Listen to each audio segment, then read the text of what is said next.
I'm very extremely pleased to address you once again on the occasion of our annual national consultation on the economy as we participate in the 2010 budget planning process. Our dialogue with you, our economic and social partners, has proven to be inspiring over the years.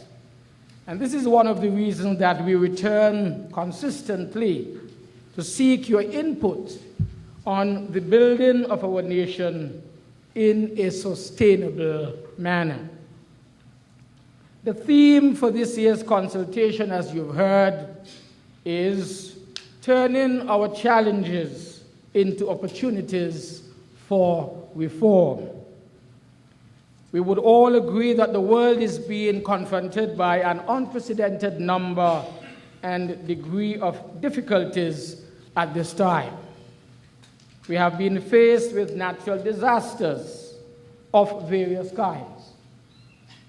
We've been faced with the food crisis, the energy crisis, the financial sector crisis, and currently an economic crisis which we thought would be turning around by now, but we are hearing the term double-dip recession, and this, of course, is most challenging. Added to our own unique vulnerabilities as a small state, which the Premier alluded to a moment ago, this confluence of national, regional, and international events has the great potential to deal our economy a very severe blow. However, I am very convinced that there are measures which we can take to mitigate many of the resulting effects of these crisis situations. We are therefore here today to share with you our strategy for reform, and to obtain your points of view on the very issues with which we are faced as a nation. One cannot ever emphasize the role that the private sector should play in our economic development. A critically important role is played by micro, small and medium enterprises, which account for much of our employment. And of course, the building of local productive capacity, and they're also responsible for the fostering of entrepreneurship. To illustrate the increasing significance of the private, small and medium enterprises in our economy, our statistics show that over the period of January 2007 to July 2010, well over 1,000 businesses' licenses have been approved by the Ministry of Finance.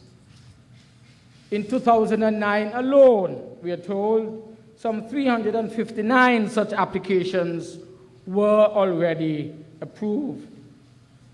The employment potential of these businesses need to be leveraged and combined with increasing productivity to achieve our economic growth potential to keep our economy afloat in these very trying times. And so we subscribe to the role that the local private sector must play in this regard. Earlier this year, I announced the government's laptop initiative for our secondary school students, not only in St. Kitts, but in St. Kitts and Nevis specifically.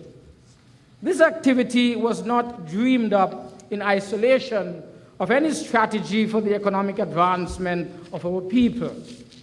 In fact, the laptops will be accompanied by the appropriate integrated training, which would have as one of its components the encouragement of our young people to engage in internet commerce and, of course, self-employment.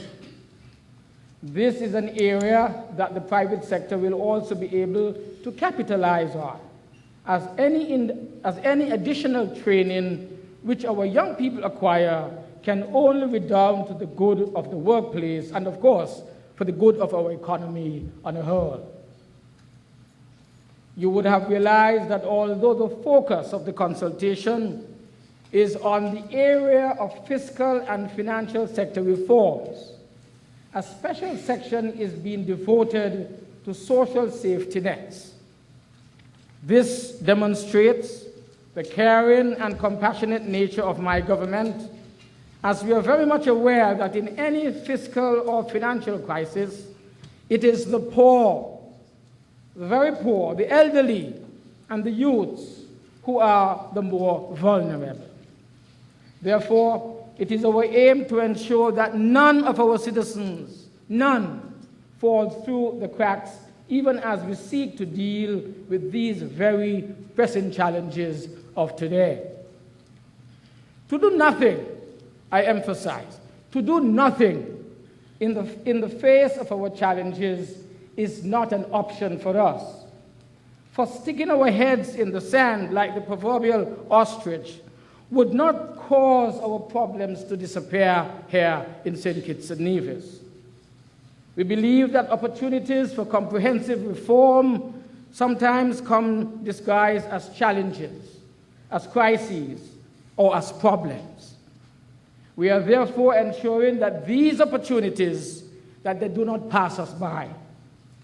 Consequently, the government's reform agenda is now on the front burner as we seek to ensure that all our policies and all of our operations are upgraded, are modernized to operate in this new economy that is already unfolding.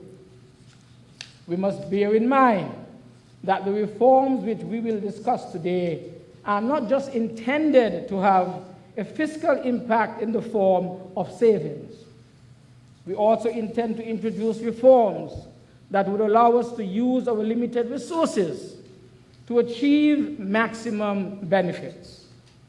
This is why we shall identify wastage and we shall look at ways for increasing productivity.